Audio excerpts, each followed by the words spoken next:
السلام علیکم ناظرین، میں غفران بن یعقوب قاسمی۔ ناظرین، مولانا محمد الیاس گمن صاحب دامت برکاتہم کے متعلق دارالعلوم دیوبند کا کیا فتویٰ ہے؟ ناظرین، مولانا الیاس گمن صاحب سے متعلق کسی نے دارالعلوم دیوبند سے 3 سوالات معلوم کیے تھے۔ پہلا سوال یہ تھا کہ مولانا محمد الیاس گمن اکابر دیوبند کی نگاہ میں کیسے ہیں؟ نمبر 2، مولانا کے خلاف بے بنیاد الزامات شائع کرنا کیسا ہے؟ نمبر 3، اس موقع پر عام مسلمانوں اور علماء کو کیا کرنا چاہیے؟ اس کا جواب بھی دیکھ لیجئے، جسے آپ اپنی اسکرین پر بھی دیکھ سکتے ہیں۔ میں اسکرین پہ لگا رہا ہوں، پڑھ کے بھی سنا رہا ہوں۔ الجواب وباللہ التوفیق۔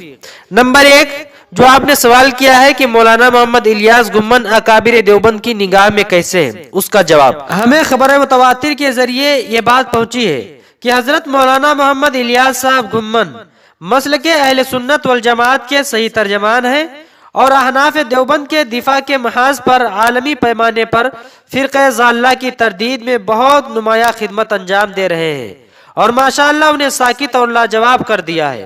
ان کی کوشش لائق تحسین ہے۔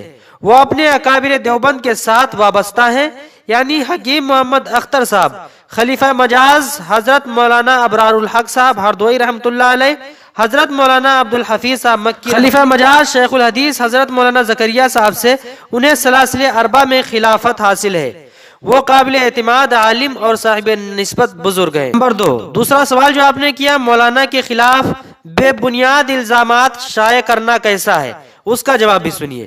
پھر نمبر 2، فرقہ ضالہ کی ہمیشہ سے یہ عادت چلی آ رہی ہے کہ جب وہ اہل حق کے سامنے عاجز اور لاجواب ہو جاتا ہے تو گندی حرکتوں پر اور الزام تراشی پر اتر آتا ہے، گویا اپنے عمل سے اپنی شکست کا اور اپنے ناحق ہونے کا اظہار کرتا ہے۔ کسی مومن کی آبرو ریزی کرنا بہت بڑا گناہ ہے، یہاں تک کہ حدیث شریف میں اپنی ماں کے ساتھ زنا کرنے کے برابر بتایا گیا ہے۔ تیسرے سوال کا جواب، جو تیسرا سوال آپ نے کیا ہے کہ اس موقع پر عام مسلمانوں اور علماء کو کیا کرنا چاہیے، اس کا جواب بھی سن لیجئے۔ نمبر 3، اہل حق علماء کو ڈٹ کر دفاع کرنا چاہیے اور دلائل اور شواہد کے ذریعے ان کی برات کرنی چاہیے۔